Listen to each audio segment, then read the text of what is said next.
Okay, तो previous class में लगभग जितना भी टॉपिक था बच्चे हम लोग डिस्कशन कर चुके हैं। कुछ टॉपिक दो चार बचा हुआ होगा कि नहीं बचा हुआ होगा, पर तो कुछ डाउट है किसी बच्चे को जितना भी अभी तक नोट करवाए हैं, तो बच्चे वन बाय वन करके आप लोग हमसे पूछ सकते हैं।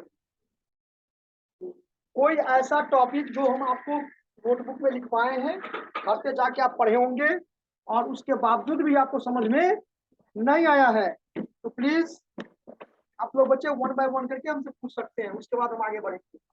तो ट्रांजैक्शन और बिजनेस ट्रांजैक्शन का डिफरेंस बेनिफिट होता है, बिजनेस बेनिफिट लेता है वो है तो बिजनेस ट्रांजैक्शन। ओके, तो पहले क्वेश्चन निकाला है, उसके बाद हम आगे बढ़ते हैं। बच्चे ये करें कि ट्रांजैक्शन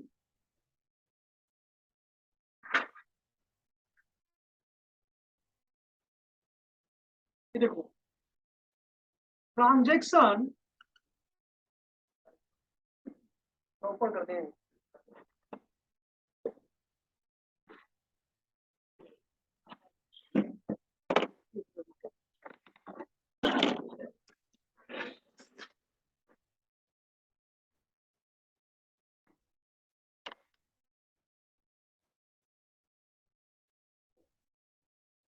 देखो तो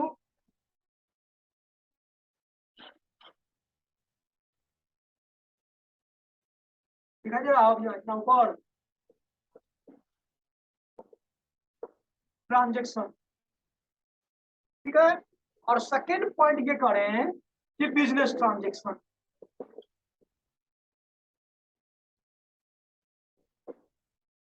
देखो देखो दोनों में बेसिक क्या डिफरेंस है।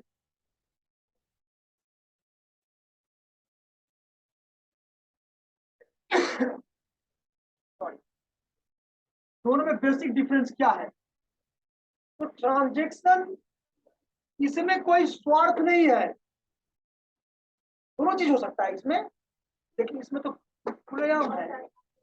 इसमें प्रॉफिट को क्या करना है, जनरेट करना ही करना है, ठीक है।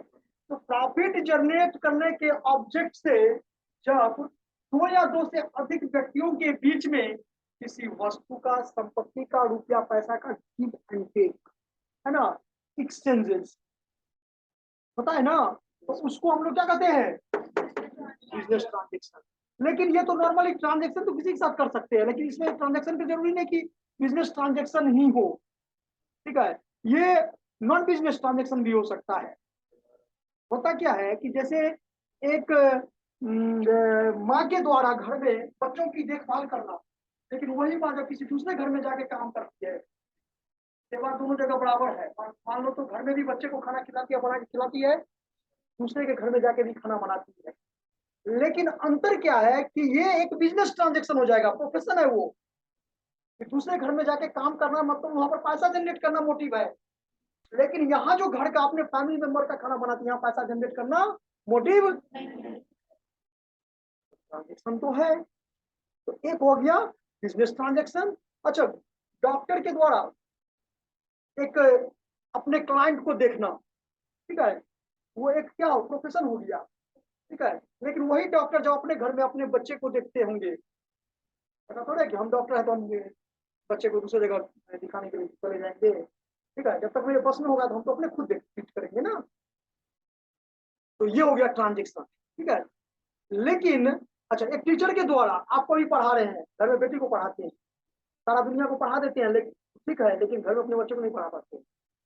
ऐसा एक पता नहीं ह्यूमन बीइंग है कि क्या, पता नहीं क्या है, ठीक है। कि घर में बच्चे, अब मान लो कोई ऐसा बच्चा है कि जिसको 10 दिन बचा हुआ है, सीबीएसई का एग्जाम है, उसको देना एग्जाम है, उसको पास करवाना है, 10 से 15 दिन 20 दिन एक महीना पढ़ाते हैं, वो बच्चा नंबर से पास कर सकता है। घर में बेटी का एग्जाम है, उसको पढ़ाने के चाहते लोग पढ़ना ही नहीं चाहती है। तो सवाल यहाँ पर ये है कि जब आपका मतलब मोटिव क्या है, आप जब किसी के साथ ट्रांजेक्शन करते हो तो मोटिव क्या है, मनी जनरेट करना है कि विदाउट मनी है, ठीक है। तो ये विदाउट में भी आ जाता है और मनी में भी आता है, ये दोनों में आ जाता है, लेकिन ये सिर्फ और सिर्फ क्या है, प्रॉफिट भी होता है, ठीक है। और कोई क्वेश्चन, कमोडिटीज डिस्काउंट तो बहुत इजी है, बताए थे कि कोई भी मान लो 100 ग्राम शैम्पू है, उसको 30 ग्राम शैम्पू क्या दे दिया, फ्री दे दिया। मतलब जब आपको प्रोडक्ट के ऊपर में प्रोडक्ट क्या कर दी जाए, by one get one free, 2 कपड़े पर 1 कपड़े फ्री, 2 टी शर्ट लीजिएगा, एक टी-शर्ट क्या हो जाएगा, फ्री मिल जाएगा। अभी इसका 5 को कुपन देता है, ठीक है। हम तो देखें क्या एकदम से यहाँ पर है, नहीं हमको हुआ क्या कि घर में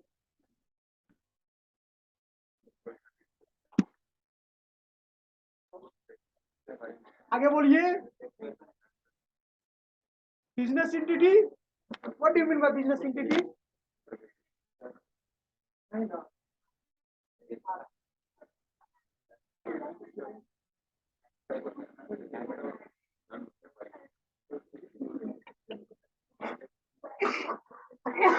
सॉरी बच्चे, आप लोग मास्क लगाओ और उसको चालू कर देते।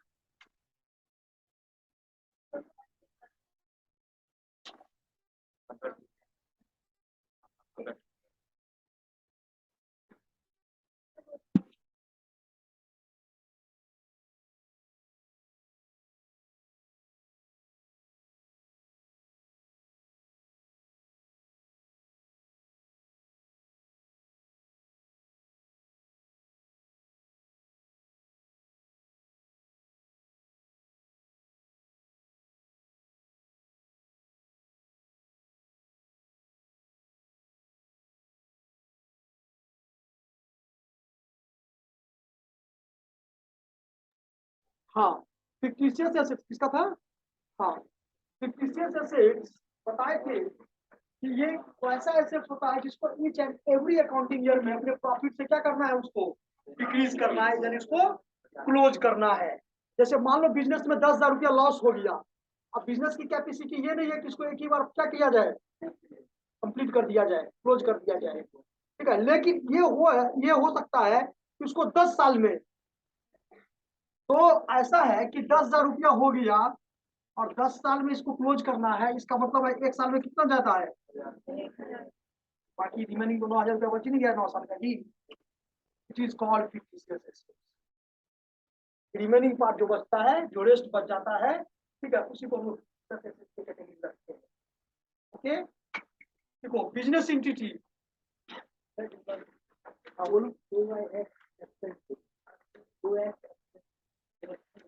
अभी पढ़े ना। अच्छा वो है आउटस्टैंडिंग, ओ से होता है आउट स्टैंडिंग। एक मिनट अभी नहीं लिखना है, रुक जाओ, क्वेश्चन आ गया। आउटस्टैंडिंग एक्सपेंसेस, इसी को यहाँ देखो, ये आउट है ना, ये क्या हो गया, इसी को हम शॉर्ट में ओ और एस लिखते हैं। इसका मतलब ये हुआ कि वो सारा खर्च जो बिजनेस के अकाउंटिंग ईयर से रिलेटेड था, बिजनेस को वो खर्च करना था, लेकिन बिजनेस ने किसी कारणवश उसको खर्च पूरा, बाकी रह गया अनपेड, एरियर, है ना, ड्यू। 5-6 को नाम बताए थे आप लोगों को आउटस्टैंडिंग का। आउटस्टैंडिंग का जो नाम होता है वो 6 नाम है। एक तो आउटस्टैंडिंग इम्पॉपुलर है, दूसरा अनपेड है, एरियर है, ड्यू है, has have not been paid है, ठीक है, ये सब आपका होता है।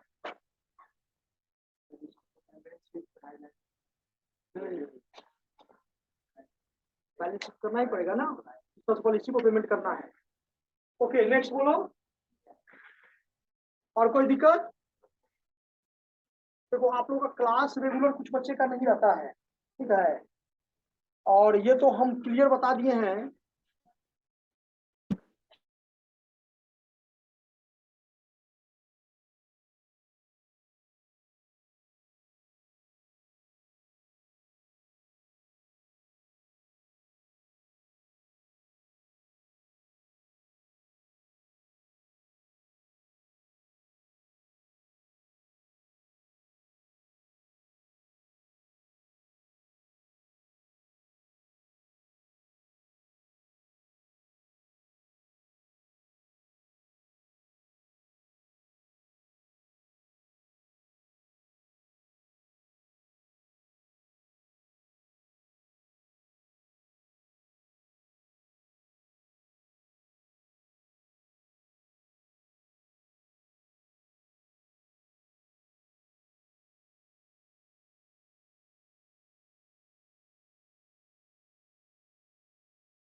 लिखिए, an entity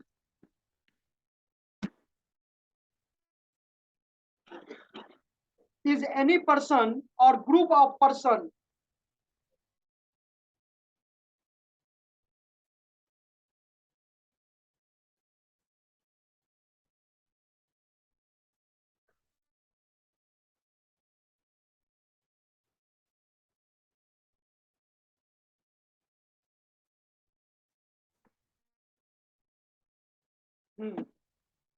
an entity is any person or group of person sharing a common purposes, sharing a common purposes.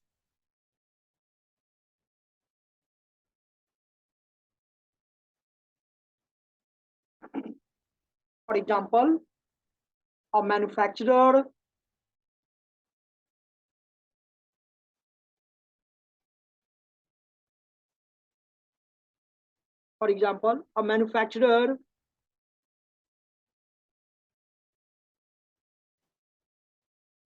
a sole trading concern, a partnership firm. Sole trading concern के बारे में आप लोग को बच्चे बताए होंगे, जिस बिजनेस का ओनर एज वेल एज क्या सर्वेंट ओनली वन पर्सन हो। तो चाहे कोई मैन्युफैक्चरर हो, चाहे कोई सोल ट्रेडिंग कंसर्न हो, चाहे कोई पार्टनरशिप फॉर्म हो, ठीक है। देखो, अब पर्सन स्टार्टिंग में क्या लिखवाए हैं सब मीनिंग में, कि अब पर्सन कोई व्यक्ति या व्यक्तियों का समूह।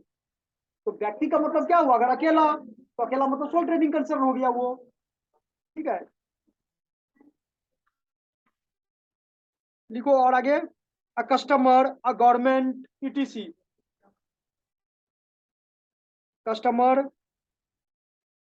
Government, etc.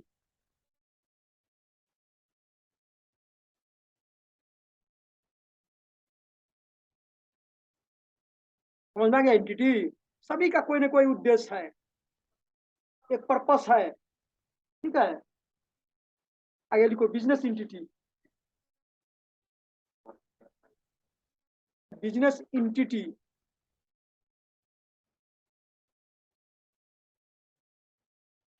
business entity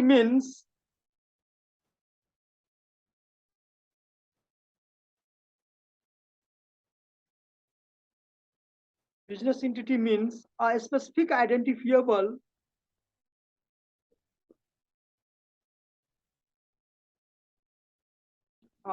business entity means a specific identifiable IDENTIFIABLE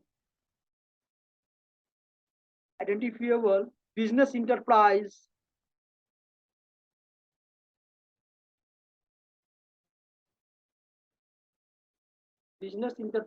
like super बाजार, अब यहाँ बिग बाजार की जगह हम आपको स्मार्ट बाजार लिखवा देंगे, लिख लो।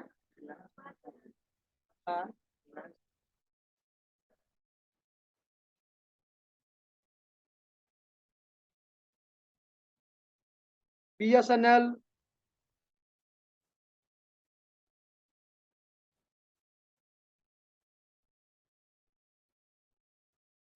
सुपर बाजार, स्मार्ट बाजार, BSNL, ETC।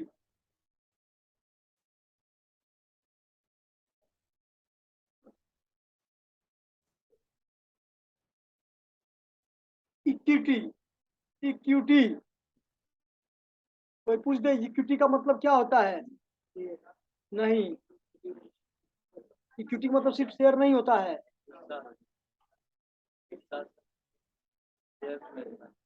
देखो, the term equity denotes liability and capital. Equity जो किसी बिजनेस का डिनोट करता है बच्चे, वो कैपिटल और लायबिलिटी दोनों।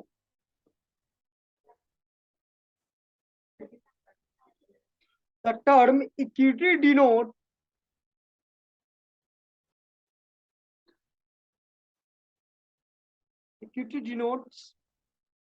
liabilities and capital।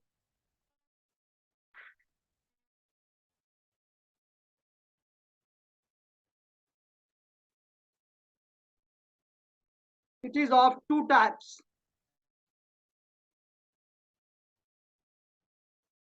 पहला लिखिए आउटसाइडर इक्विटी, यानी वही इंटरनल एक्सटर्नल बताए थे, हाँ वही चीज करा है। Outsider liabilities,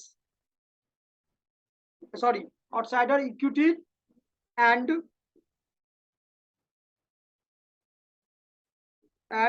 honours equity. Honours equity, अब जो इनसाइडर लिखे होंगे उसका गलत हो गया होगा। ऑनर्स इक्विटी यानी ये करा है कि एक तो वो पैसा बचे, ध्यान से सुनना, सही बच्चे आवाज आ रहा है पीछे तक? हाँ, तो जिस बिजनेस, जो भी बिजनेस अपने बिजनेसमैन को पैसा रिफंड करेगा, या जो पैसा रिफंड करेगा बिजनेसमैन को, वो टोटल का टोटल किस में जाएगा? ओनर सिक्योरिटी में। ओनर सिक्योरिटी का मतलब वो इक्विटी होता है जो बिजनेस से लेना है ओनर को, ओनर मतलब मालिक, है ना। और जो थर्ड पार्टी को देखो चुकाना तो है, owner equity is denotes liability या इक्विटी इक्वल टू लायबिलिटीज, तो ये गलत नहीं होगा। Liability are also classified into two category, internal और क्या एक्सटर्नल।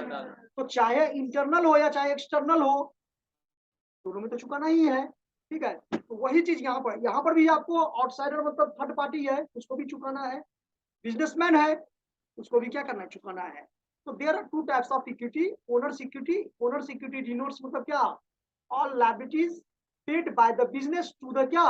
बिजनेसमैन या ओनर, ठीक है।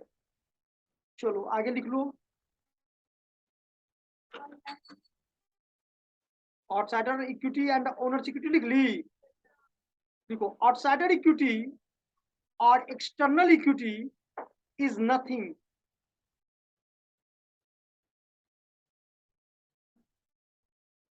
outsider equity or external equity is nothing but liability to outsiders.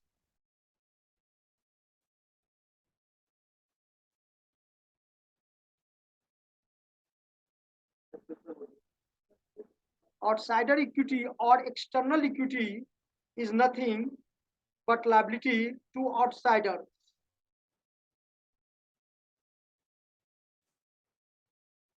Or owner's equity means owner's capital.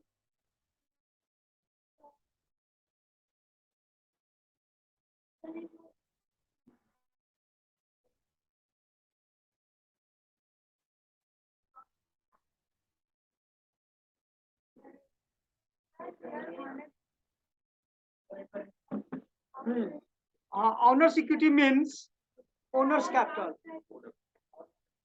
Outsider equity or external equity is nothing but liabilities to outsiders. और उसके बाद full stop के बाद लिख ली। उसके बाद owner's equity means owner's capital.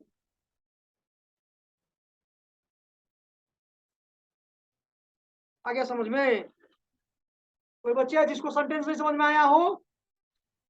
अभी समझाए थे एक्सटर्नल और इंटरनल करके समझाए हैं कि जो भी पैसा, नहीं समझ में आया ना? बोलो आया समझ में? बोलना चाहिए ना। ये तो पता चल गया कि पैसा चुकाना है, ठीक है। लौटाना पड़ेगा ना, अब तो लौटाना है। आप एक बिजनेस को, आप किसी को कर्ज दे भी सकते हो और आप बिजनेस को कर्ज दीजिए, जब कर्ज हो जाए तब तो आपको चुकाना पड़ेगा। तो चुकाना है आपको दो ही तरह से, या तो आप अपने बिजनेसमैन को चुकाओगे, आप किसे दोगे? नई व्यक्ति से दोगे, या तो अपने ओनर से,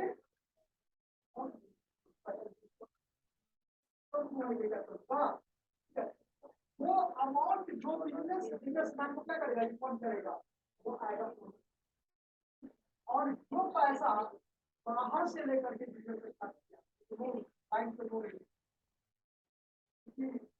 साहूकार होता है, साहूकार होता है, तो क्या हो जाएगा, कितना जाएगा?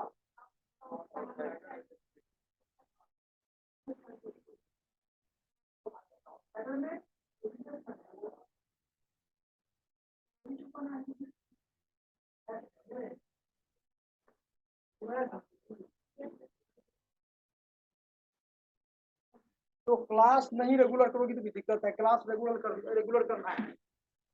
तबीयत खराब है, टैबलेट खा के हो, ठीक है, जैसे हम आते हैं हम भी छोड़ सकते हैं क्लास। नेक्स्ट,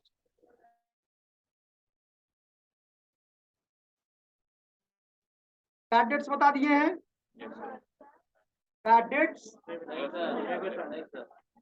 लिखो। A debt, debt DEBT, B silent होता है। टॉपिक लिखना ऐसे, जब भी नहीं समझ में आए ना तो स्टॉप हो जाओ, रुक जाओ, ठीक है। जब भी नहीं समझ में आए तो या कुछ लिखोगे फिर उसको काटना पड़ेगा। तो टॉपिक हम लोग का अभी का क्या है? कैट, दिखाई दे रहा है सभी को? कैट डेट, बैड डेट, डेट मत बोलना, बी साइलेंट होता है, बैड डेट है ना। आप लोग का वोकैबुलरी का नहीं हुआ है क्लास जी, हो रहा है ना? सपोर्ट नहीं बताए हैं, देखो लोग, तो इसी को लिखना है, यानी वो सारा अमाउंट जो डेटर से कलेक्ट करना था लेकिन किसी कारणवश डेटर ने 9 2 11 हो गया, ठीक है। यानी वो पैसा जो बिजनेस का क्या हुआ, लॉस में कन्वर्ट हो गया, डूब गया, ठीक है। उसी को किस कैटेगरी में रखते हैं हम लोग? चलो लिखो एक छोटा सेंटेंस में, a date which is irrecoverable, a debt which is irrecoverable, IRRECOVERABLE,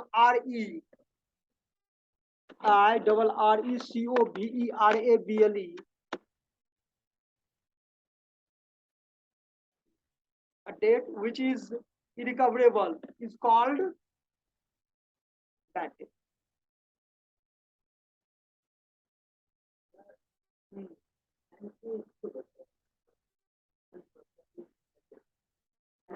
NPO, NPA, हाँ, नॉट परफॉर्मिंग एसेट्स, वो एक अलग वर्ड है, ठीक है। ये कहता है कि वो सारा अमाउंट जो किसी को मतलब किसी से लेना था, कहते ना sold goods to Ram is ₹5,000, अब राम को 5,000 का सामान बेच दिए, उधार में बेचे ना, Ram is called debtor, Ram उस बिजनेस के लिए क्या हुआ, डेटर हुआ ना। तो अब डेटर हुआ तो डेटर से तो पैसा क्या करना है, कलेक्ट करना है कि नहीं कलेक्ट करना है, लेकिन किसी कारण राम क्या हुआ, पैसा नहीं दिया, यानी ड्यू डेट के अंदर। हाँ,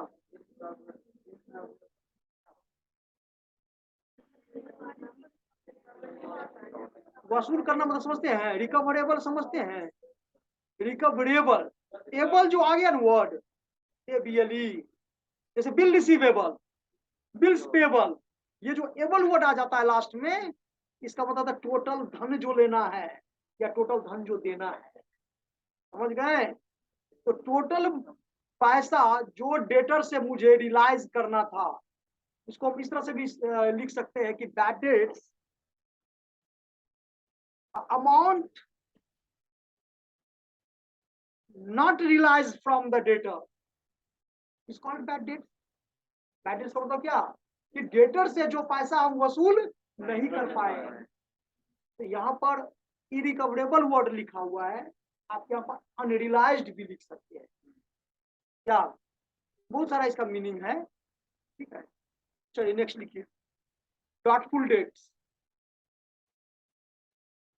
अ debt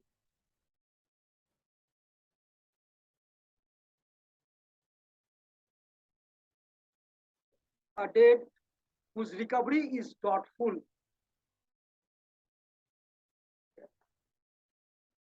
a debt whose recovery is doubtful,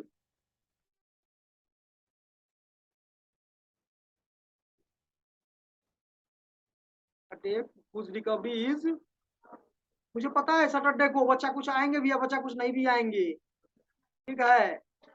तो मुझे पता है, तो इसका मतलब क्या है, डाउटफुल है ना। तो मुझे अच्छा लगेगा, पांचों का पांचों अटेंडेंस क्या करेंगे उसका, ठीक है। उसका घर पर जाएगा मैसेज, जा रहा है मैसेज ना, हाँ पक्का जा रहा होगा, नहीं कैसे जाएगा जी, अपडेट आपका डेली का डेली मैसेज होता है।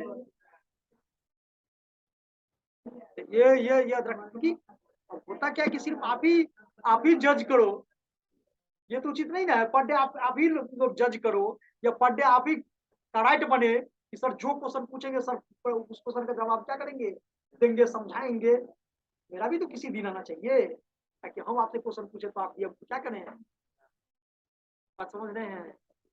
जहाँ डेबिट है वहां ना क्रेडिट है। चलिए next, a debt whose recovery is doubtful, that is may be received or may not be received.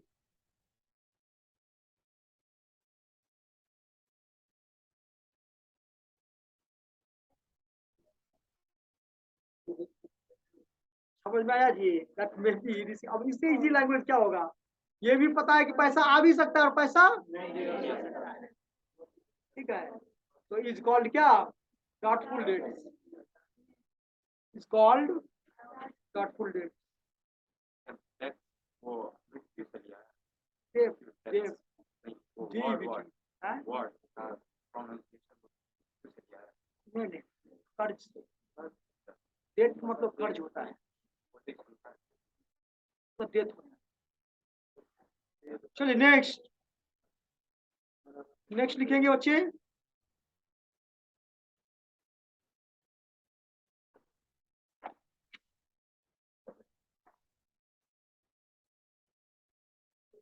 Insolvent, insolvent, insolvent जानते हैं, बहुत सारे बच्चे नहीं भी जानते होंगे। क्या जी जानते हो, आप जानते हैं, नहीं ना, आप बताओगे जी, स्कूल में तो पढ़े हैं कभी, क्या स्ट्रीम था, साइंस की कॉमर्स, तब कहाँ पढ़े होंगे, 12 कॉमर्स था ना, इसीलिए तो हम आपसे पूछे, आप बोले जब ये नहीं पढ़े हैं, कोई बात नहीं, नहीं थोड़ा लेट हो गया तो ऐसा हो जाता है, आदमी को भूल जाता है, थ्योरी पे है ना, अकाउंटेंसी में थ्योरी थोड़ी कोई पढ़ता है जी, थ्योरी पढ़ता तब तो सब सक्सेस कर जाता, मेरा विश्वास है, इतना दिन का एक्सपीरियंस के बेसिस पर हम आपको बता रहे हैं, ये अकाउंटेंसी, फाइनेंस या टैक्सेशन कोई भी सब्जेक्ट हो, अगर उसका थ्योरी आपका कॉन्सेप्ट क्लियर है, प्रैक्टिकल क्या हो जाएगा, अगर प्रैक्टिकल कॉन्सेप्ट क्लियर है, थ्योरी क्लियर हो जाए, ये पॉसिबल है। और अक्सर स्टूडेंट यहीं पर क्या करते हैं, अटक जाते हैं कि टीचर को भी अच्छा लगता है, टीचर को भी हमको उनको दिक्कत है, जर्नलिस्ट जनरल स्टार्ट कर दो, जनरल पढ़ा दो, लेजर पढ़ा दो, ट्रायल पढ़ा दो, फाइनल रिकॉर्ड पढ़ा दो, 4 चैप्टर खत्म है, एकदम पैसा भी तो लेना है स्टूडेंट से ना, फीस भी तो लेना है, कुछ भी तो चलता है, तो ऐसे ही चलता है ना, 4 चैप्टर खत्म होगा, उसको दिखाई देगा, स्टूडेंट को अट्रैक्ट करना है, स्टूडेंट को बनाने में भी मन लगे, ये भी ध्यान रखना है। चलिए भी देखते हैं, स्टूडेंट को ऐसा टॉपिक पढ़ाए ताकि उनको पढ़ने में भी घर पर, तभी तो मम्मी पापा को बोलेगा नहीं पढ़ाए, अच्छा समझ में आ रहा है, अकाउंटिंग कॉन्सेप्ट पढ़ाने के लिए वो तो थियोरी हो जाएगा, वो तो बोरिंग है, थोड़ा बोरिंग लगता है कि आपको अकाउंटिंग कॉन्सेप्ट पढ़ना है, और अकाउंटिंग कॉन्सेप्ट पूरा का पूरा थ्योरी है, टीचर को लेक्चर तो देना ही पड़ेगा, उसमें वर्कआउट तो करना ही पड़ेगा, लेकिन जर्नल एंट्री में उतना वर्कआउट टीचर को भी थोड़ी पढ़ाने में क्या होता है, थोड़ा मजा नहीं आता, परेशानी है, ठीक है, इसीलिए कोई पढ़ाना जल्दी नहीं चाहता है, ठीक है। वो क्या करेगा, आपको गैप कर देगा, 6 चैप्टर ही गैप कर देगा, आपका 8वां चैप्टर में जनरल एंट्री है,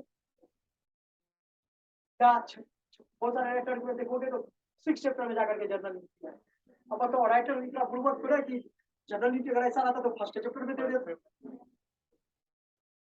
यही जिले गैप कर देता है, पर कुछ नहीं समझे, ऐसा होता है ना, ऐसा होता है, बहुत कम टीचर ऐसे हैं जो आपको पॉइंट बाय पॉइंट थ्योरी पढ़ा करके तब जर्नल एंट्री पढ़ाए होंगे, ठीक है। और अक्सर जो कमजोरी है, वीकनेस है, वो वहीं पर हो जाता है स्टूडेंट का। अगर वो बेस कंप्लीट हो जाए वहां पर, ठीक है, तो निश्चित रूप से उसका आगे का रास्ता क्या हो जाएगा, क्योंकि बच्चे थ्योरी बहुत मस्ट है। आप किसी इंटरव्यू में जाओगे तो आपका, बड़े से बड़े इंटरव्यू में जाओगे, हम लोग भी जाते हैं जब प्रोफेसर के लिए कहीं जाते हैं, हम लोग से भी इंटरव्यू में वही क्वेश्चन आता है। तो सोचो थोड़ा, लाइफ में कहाँ हमको नहीं पढ़े तो प्लीज उसको क्या करना पड़ेगा, हम भी आपको वही काम करवा रहे हैं, 11th का ही पढ़ा रहे हैं। अभी क्या कर रहे हैं, क्योंकि जो बीकॉम है या बीबीएम है या पीजीडीएम है, जो फर्स्ट इनिशियल स्टेज है बच्चे आप लोगों का, वो यही है, ठीक है। लिखो इंसॉल्वेंसी, इंसॉल्वेंसी कहते हैं इंसॉल्वेंट। तो इसका मीनिंग क्या कर रहा है, हाँ, और भी इससे ज्यादा समझते हैं, डिफिनेशन बताइए इसका थोड़ा।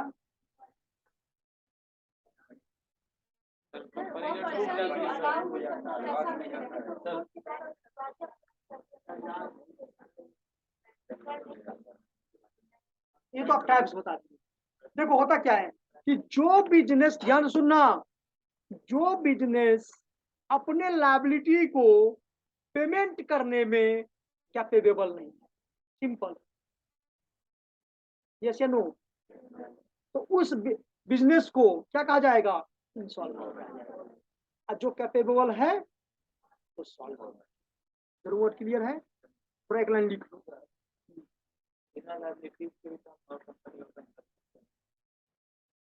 नहीं ऐसा जरूरी नहीं है कि सर हम देख सकते हैं। अरे पोजीशन दिखाओगे ना जी आप, अरे पोजीशन आप नहीं कैपिटल होगा तो लाइबिलिटी मतलब कैपिटल तो होगा, दिखाएंगे लेकिन अपना दिखाएंगे। बच्चे ये खानदानी है, asset equal to liability plus capital, जो बच्चे पढ़ के आए होंगे जानते होंगे। फॉर्मूला तो देखिए सर। हाँ तो अब बताओ, आप इसी को गैप कर रहे हो, नहीं कैपिटल तो है सर, तो ठीक है, लायबिलिटी नहीं है। कोई दिक्कत, चल हो सकता है,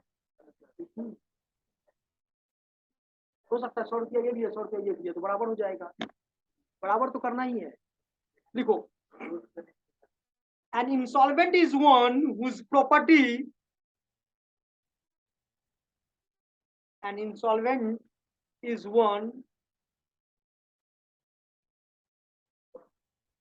whose property and other assets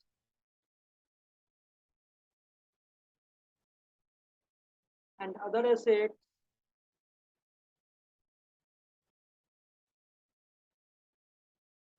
insolvent is one whose property and other assets are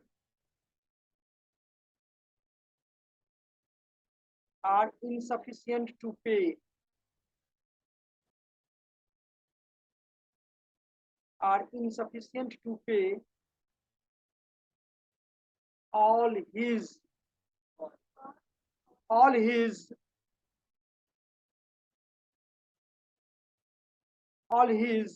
debt, यानी कर्ज और लायबिलिटी। हिज और हर दोनों भी हो सकता है, जहां पर अपना जगह, ये तो कॉन्सेप्ट आप लोग को होगा। ऑल हिज डेब्ट और प्रकृति को समझ में आया।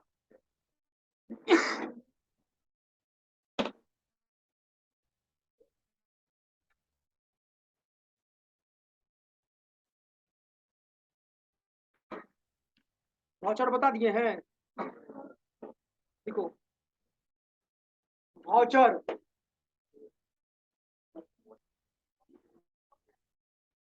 वाउचर का मतलब नहीं किसी दुकान में सामान उमान नहीं खरीदी होती आज तक, तो नहीं दुकानदार देता है स्लिप, तो क्या वो क्यों देता है, क्या उससे प्रूफ होता है कि इतना सामान इस दुकान से हम क्या किए इतना तारीख को, कौन वाउचर, उसी के बेसिस पर तो बिजनेस के बुक्स में एंट्री होता है, उसी बिल के बेसिस पर होता है।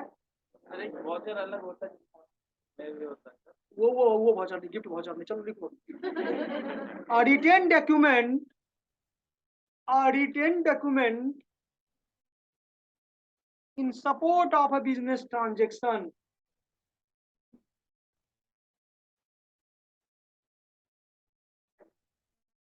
A written document in support of a business transaction is called voucher.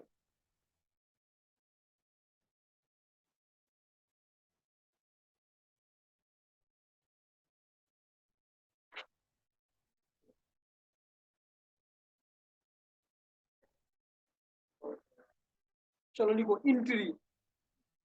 Entry entry मतलब दाखिला। प्रवेश भी दिखाते हैं, गेट एंट्री कहते हैं, लेकिन उस सब एंट्री नहीं समझना है। यहाँ एंट्री का मतलब क्या हुआ, बिजनेस ट्रांजेक्शन को बुक्स में क्या करना, एंट्री करना, यानी लिखना, लेखा दर्ज करना। ठीक है, यहाँ एंट्री का मतलब ये हुआ, ENTR हुआ है। लिखो the record of business, the record of transaction, the record of transaction made in any book of account, made in any book of account, either in the book of original entry, either in the book of original entry or in the book of final entry. Final entry मतलब लेजर, original entry or in the book of final entry.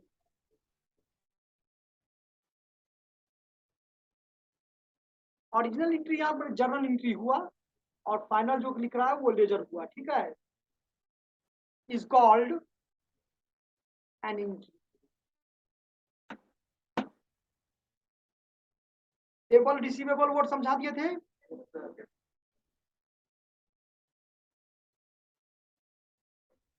Net worth, net worth जैसे कहता है company का net worth क्या है, accounting year का जो कलेक्शन होता है, नहीं पोजीशन मतलब total assets.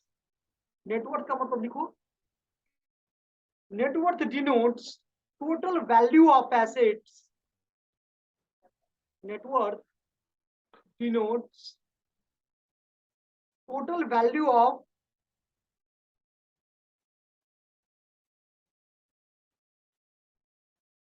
total value of assets of a firm less current liability, less current liabilities,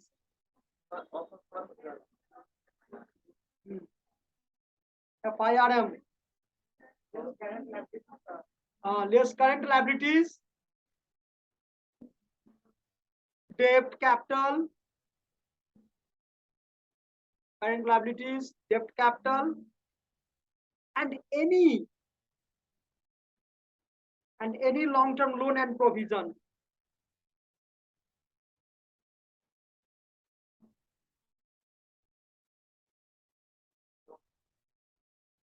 यानी कुल मिला के यहाँ पर ये कर रहा है कि जितना भी लायबिलिटी है ना, एसेट्स में से लायबिलिटी को घटा दो, जितना बचेगा नेट अमाउंट वही क्या कहलाएगा, नेटवर्थ। समझ में आया बच्चे, नेटवर्थ का मतलब क्या हुआ, हाँ समझ में आ गया बच्चे।